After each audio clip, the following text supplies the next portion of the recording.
what's up guys, how are you all and very good evening to all of you. And questions काफ़ी सारे थे कि sir हमें GP rating में admission लेना है, लेकिन वो कैसे लेना है, क्या प्रोसीजर है, क्या कुछ करना है एंड ऑल दैट. सो उसके लिए मैं वीडियो लेके आया हूँ. मेक श्योर कि आपके सारे डाउट्स क्लियर हों, because as I said merchant navy सबसे अच्छी फील्ड है. मैं ये बात मानता हूँ क्योंकि मैं खुद भी कर रहा हूँ. सो अगर आपको आना है ना इसमें, तो बहुत चीज़ों का ध्यान रखना पड़ता है, क्योंकि इसके साथ साथ ना फ्रॉड भी बहुत ज़्यादा बढ़ते जा रहे हैं. लाइक पैसे ले लेंगे, सब कुछ हो जाएगा, लेकिन वही बात है फिर प्लेसमेंट का इशू आ रहा है. तो अब मुझे कह रहे हैं कि सर आप 2.5 लाख में कोर्स करवा रहे हो, ठीक है, लेकिन आप प्लेसमेंट भी दे रहे हो, तो वो कैसे दे रहे हो? देखो गाइस, इसमें मैं तुम्हें एक बात समझा देता हूँ. जो भी कंपनी के रूल्स रेगुलेशन होते हैं ना, पहली बात तो क्या होती है कि हमें कंपनी में एंटर करना होता है, ठीक है. अब एंटर हमने कर लिया, कोर्स हमने कर लिया, देन जो कोर्स आपका हो गया उसके बाद आपके डॉक्यूमेंट आते हैं डीजी अप्रूव्ड. तो अगर आपको मेरे से कोर्स करना है, जुलाई बैच का बुकिंग कराना है, तो मेक श्योर कि आपकी 4 चीज़ें एकदम स्टैंड बाय हो, एकदम रेडी हो. वो क्या है? जैसे कि आपका 10th-12th की जो मार्कशीट है, जिसमें इंग्लिश में 40 से ऊपर मार्क्स होने चाहिए, जो कि डीजी का पहला गाइडलाइन है. देन आपके पास आपका पासपोर्ट होना चाहिए. अगर पासपोर्ट नहीं भी है तो उसको आप अप्लाई कर सकते हो, उसका इतना बड़ा इशू नहीं होता है, ठीक है. और आपके जो भी ईमेल आईडी है, आपके जो फ़ोन नंबर्स हैं, उसको एक पेपर पे लिख के आप मुझे सेंड कर दीजिए. क्योंकि जिन लोगों ने ऑलरेडी अभी कोर्स कर लिया है, या जो लोग अभी कोर्स कर रहे हैं, वो कह रहे हैं कि सर फिर हमारी प्लेसमेंट का क्या होगा. तो देखो गाइज, ऐसा है, मैं आपको कंपनी दे दूंगा, ऐसा नहीं है कि मैं कंपनी नहीं दे रहा हूँ. मैंने बहुत लोगों का प्लेसमेंट करवाया है, आप सबका भी होगा ऑफकोर्स. एंड आई नो कि कुछ सिनेरियो, कुछ केसेस ऐसे ज़रूर हो जाते हैं कि जब आप शिप पे जाते हो तो जो लाइफ एक्सपेक्टेशन करके जा रहे हो ना, वो मिलती नहीं है. ये बात तो आप भी मान के चलो कि देखो यार, मेहनत तो करनी पड़ेगी लाइफ में, हार्ड वर्क तो करना पड़ता है.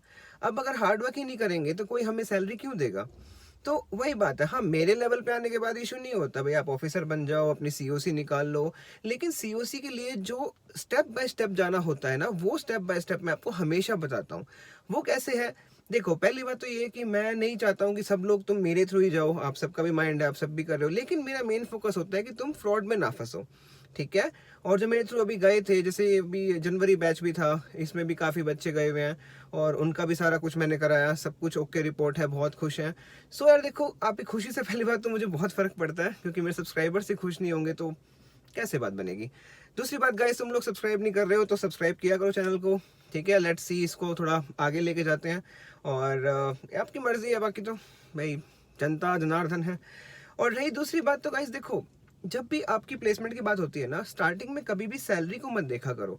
चाहे आपको 7,000 मिल रही है, चाहे 10,000 मिल रही है, चाहे 15 मिल रही है, 20 मिल रही है, वॉट एवर इट इज़, वो आपके लिए सिर्फ एक स्टेप होता है आगे बढ़ने के लिए. लेकिन वो भी उस जगह से होना चाहिए जहाँ पे आपकी वॉच कीपिंग निकले.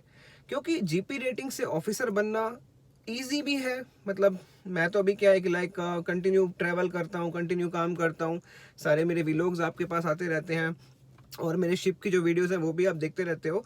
सो यस, हार्ड वर्क तो मुझे भी करना पड़ता है, बट मेरे लिए अभी वो इतना हार्ड वर्क रहा नहीं, क्योंकि सारा कुछ जो नॉलेज होता है ना, वो ऑलरेडी लेके अभी ऑफिसर में है, तो कोई इशू नहीं है. अच्छा काम हो रहा है, इंजीनियरिंग काम है, अपना चल रहा है, ठीक है सब कुछ. बाकी उसके बारे में डिटेल वीडियो बाद में बनाऊंगा. तो ये जो आप मेरे से कोर्स कर रहे हो ना, ये सब कोर्स होने के बाद आपकी जो प्लेसमेंट होती है, उसमें आपको टिकना पड़ता है, काम करके दिखाना पड़ता है. क्योंकि पहली सेलिंग में अभी तक आपने बुक्स पढ़ी कॉलेज में, लेकिन प्रैक्टिकल लाइफ भी होती है. तो जब तक आपकी प्रैक्टिकल लाइफ स्ट्रांग नहीं होगी, तब तक आपको गवर्नमेंट जो है वॉच कीपिंग निकाल के नहीं देती. अब वॉच कीपिंग के बाद बहुत सारी कंपनीज हैं, जैसे कि अभी रुपेश सावंत थे, जो मेरे थ्रू गए थे, पहले एक सेल की थी उन्होंने, और अभी वो बल्क कैरियर पे हैं, ठीक है. ऑलरेडी उनका 32,000 जीआरटी का बल्क कैरियर है, जो कि चलो गाइडलाइंस तो मेरी रहती है हमेशा, बट उनको फॉलो किया और अब बंदा सेल कर रहा है. और भी मेरे काफ़ी है, मैं सबका नाम तो नहीं ले सकता हूँ, बट काफ़ी बच्चे जो है एक सेलिंग के बाद अपना ढूंढ लेते हैं कि तुम्हें अब यहाँ से कहाँ जाना है. ऑलरेडी रास्ते ओपन हो जाते हैं, because nobody likes a fresher. अगर आप फ्रेशर हो सो कोई एंटेन नहीं करेगा. लेकिन कंपनीज में जा रहे हो, कंपनीज में सर्च कर रहे हो, फिर भी प्लेसमेंट नहीं मिल रही है, तो देखो, मैं तो ये कहता हूँ कि कभी भी सैलरी मत देखो, जो तुम्हें प्लेसमेंट मिल रही है उसको ले लो, ठीक है.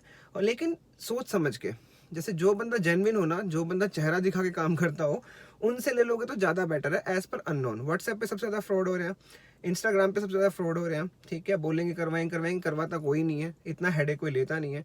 सो मेरा ऐसा सिस्टम नहीं है गाइस. अगर मेरे पास कोई आ रहा है भाई, अपनी भाई समझ के आ रहा है, सर समझ के आ रहा है, तो देखो मेरी भी ड्यूटी बनती है कि उनको वो चीज़ दूँ जो वो डिज़र्व करते हैं.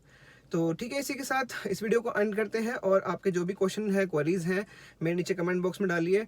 यस, मैं ज्वाइनिंग भी करा रहा हूँ, लेकिन मैं ये आपसे फिर कह रहा हूँ कि कभी भी स्टार्टिंग में सैलरीज मत देखा करो। सैलरीज की एक्सपेक्टेशन 1,00,000-2,00,000 की मत रखा करो, बिकॉज वो आती हैं, but it takes time, it takes dedication, it takes proper documentation, then उसके बाद आप जो है उसके लिए एलिजिबल होते हो। सो मेक श्योर कि जब भी आप जा रहे हो, मेरे थ्रू भी जा रहे हो, कॉलेज में अच्छे से पढ़ना है, ठीक है। वो डीजी अप्रूव्ड कॉलेज है, उनके नाम मैं तुम्हें तब बता सकता हूँ जब तुम्हारा सिलेक्शन हो जाएगा, क्योंकि ये कॉलेज के प्रोटोकॉल्स है भाई, उससे पहले मैं तुम्हें नाम नहीं बता सकता हूँ, जो कि लोग मुझसे पूछते हैं।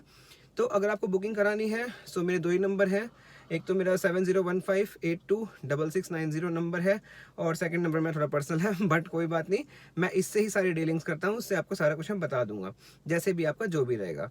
So thank you for watching Akash merchant navy. I hope आप सबका डे बेस्ट रहे, लाइफ में आगे बढ़ते रहिए, खुश रहिए, और जो लोग सी में काम कर रहे हैं, समुद्र में काम कर रहे हैं, गाइस अपना पूरा प्रॉपर काम करो, पूरी मेहनत से काम करो, डेडिकेशन से काम करो।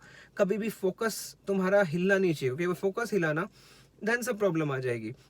रही मेरी बात, तो अभी मैं जा रहा हूँ दूसरी कंपनी में। लास्ट कंपनी में मैं था, अभी सऊदी अरामको में मैंने काम किया था, बट अभी एक दूसरी कंपनी है जहाँ से मेरा फाइनलाइज हो गया है। सो लेट्स सी, उसके बारे में भी आपको रेगुलर अपडेट मिलते रहेंगे, और इस बार तुम्हें सरप्राइज़ भी मैं दूंगा, सो उस सरप्राइज़ के लिए वेट कीजिए। और जो भी प्रॉब्लम्स है गाइस, ठीक है, मैं फिर से एक बार कहना चाहूँगा कि लाइफ में कोई प्रॉब्लम इतनी बड़ी नहीं होती है, सबका सोल्यूशन होता है। जो भी सोल्यूशन रहेगा वो मैं आपको यहाँ बता दूंगा। सो प्लीज़ आप अपने जो भी क्वेश्चन है, क्वेरीज हैं, पूछते रहिए। और देखिए, अगर जाना है आपको तो प्लीज़ अपनी ये 3 चीज़ें मुझे भेज दीजिएगा, ठीक है। पासपोर्ट अगर नहीं है तो अप्लाई कर लो, बिकॉज जुलाई बैच में भी टाइम है। तो चलिए मिलते हैं अगली वीडियो में, ख्याल रखिए अपना। I love you all, take care, have a good day.